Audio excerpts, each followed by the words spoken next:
But first, the current election is not just a battle between two parties, but a battle between two Australias.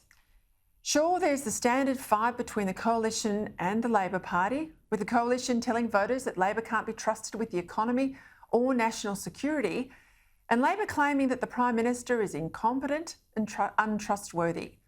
A fight, incidentally, the voters are finding ever less compelling, with support for both sides seemingly stuck in the mid-30s.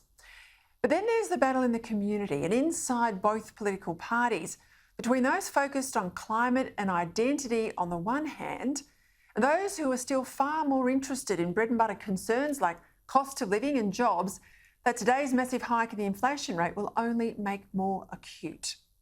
On climate, for instance, the fight inside Labor is less about how you get to net zero without eliminating the coal industry than how you can get through the election without losing coal seats. Labor's happy to use the Parliament's existing but never used safeguard provisions against businesses increasing their emissions intensity, but want to deny it's a carbon tax. Naturally, Labor wants to have it both ways, telling coal seat voters their jobs are safe because of the way the system will be implemented on a yet-to-be-determined case-by-case basis, but then telling inner-city voters that the system as a whole will get emissions down further and faster than the Coalition. The Coalition, though, is divided more fundamentally between the National Party MPs who prefer not to be committed to net zero at all, and inner-city Liberals under mortal threat from Green left independents who insist that net zero is holy writ, despite the implausibility of making cast-iron commitments for what's still 9 elections away. For his part, the Prime Minister's trying to square the circle by maintaining the net zero commitment without specifying how Australia will get there, all the while insisting that Labor's mechanism is a jobs-destroying carbon tax. As National Senator Matt Canavan has said for months, this could be a very effective attack if only the Coalition would get into the ring and fight. Finally, it seems the Liberal Party's savvy campaign director at least is listening. There will be no carbon tax under the government I lead. There will be no carbon tax ever. There's a thing called a safeguards mechanism, which is a carbon constraint or a carbon tax, whatever you might like to call it. It might include carbon credits. We've been clear about that. Does it include coal mines? Yes. There will be no carbon tax. It might include carbon credits. We've been clear about that.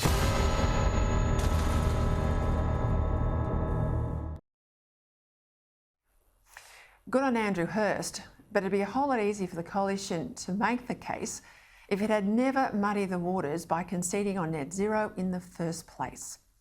Then there's the ongoing stoush over Warringah Liberal candidate Catherine Deves and her campaign to protect women's sport from unfair competition from biological men.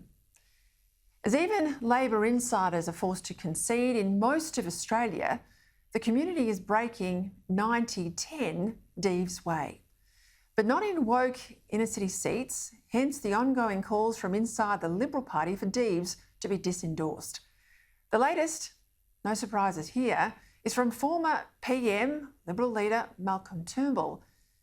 Although, given his refusal to back even his modern Liberal successor in Wentworth, Turnbull's hardly Liberal at all, if he ever was.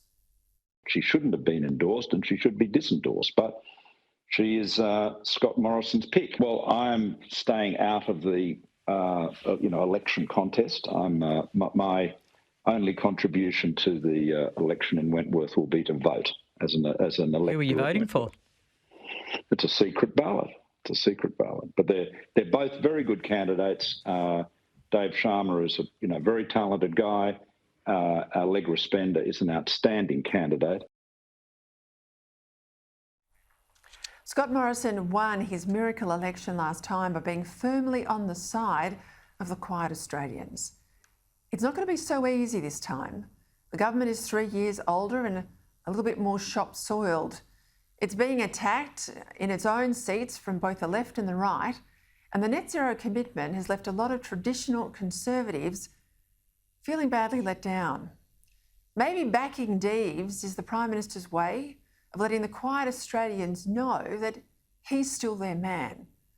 It would be ironic indeed if the modern Liberals who find Deves so distasteful were only to find themselves back in government after the 21st of May because the silent majority favoured her over them.